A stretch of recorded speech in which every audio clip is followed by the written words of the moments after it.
of you on Facebook, how many are Succulent Fanatics? Members of the Succulent? Okay, are you ready to see some fanatical designs? Who could not notice the corgi? Nancy and her husband breed and show corgis. You are looking at the next generation of succulent wreath, a wire form that Nancy found from a topiary supplier online. She bought the corgi form already hard packed with sphagnum moss.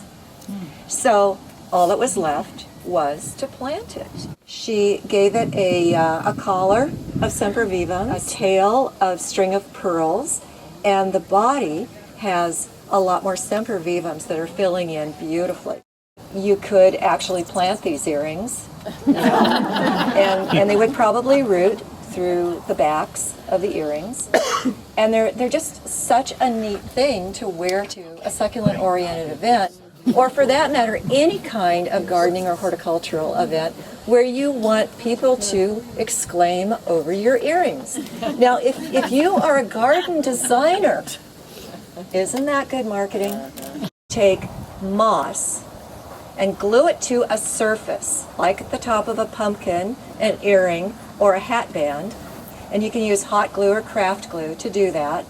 Thin layer of moss. And then to that, you glue succulent cuttings. The plants form roots through the glue into the moss. And if you spray the moss occasionally to hydrate it, you will also be hydrating the roots. It'll look fine at the end of the day and at the end of 2 days. This is by Candy Suter of Roseville. She lined pressed wood box with plastic to protect it from moisture.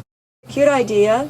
Unusual, would make a lovely gift or tabletop centerpiece or decoration.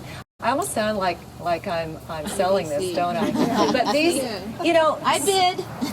Some of these designers would love to talk to you about making custom arrangements for your event as a gift, something unusual, maybe even teaching a workshop for your garden club. Oh, and I wanted to show you this cute little idea with the beads here that she's used to hold the lid open so it doesn't flop backwards. Dina Ray had a broken flower pot, and she wanted to create a composition that would hold in soil that she could actually plant in and create this really intriguing look of, maybe stair stepping. It's almost a miniature garden look. And she used moss, and that's a kind of a living moss that has these little, flower stalk appendages. It's very Hobbit-like, So when you're doing a miniature garden, you're creating a fantasy. You're pulling people into a little world that they can almost imagine hiking through or, telling their grandchildren a story about. Who lives there? What do they do? What do they eat? How do they spend their time? So you want everything to be in scale. You were, say, a little person, a very, very little person, a borrower, let's say, and you had a garden, but you didn't have a lot of space, so you wanted a tiered garden. Maybe this is something you might have outdoors. Isn't that a lovely thought? What a great project to do with a grandchild. This is by Noreen Fenton. She's up in Sonoma County. She was thrifting, and she found this silver-plated tea set. A creamer, a sugar bowl, and the pot itself for under $10. First thing we would think of is, oh, it needs polishing. Right, and we would just pass it up, wouldn't we?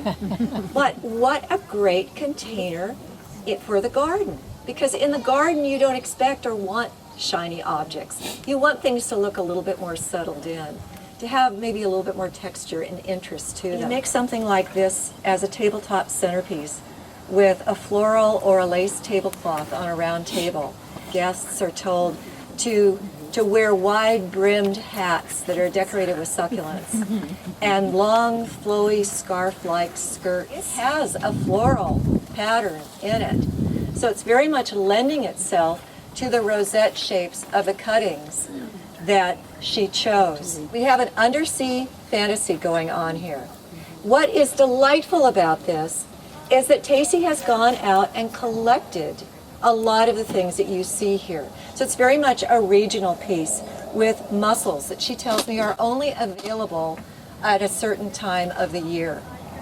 And there is seaweed that's dried and attached here too, and seashells. But we are looking at yet another interpretation of the moss and glue method pioneered by Laura Eubanks of succulent-topped pumpkin fame, because these are glued.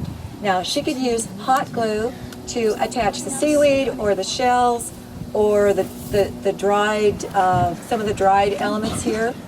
She used craft glue and poked holes into the moss to start her cuttings. You know what, fanatics? Don't you think we need a group handshake or wiggle or something? You know, like when we see each other, we could just go, you know, or what would be more succulent?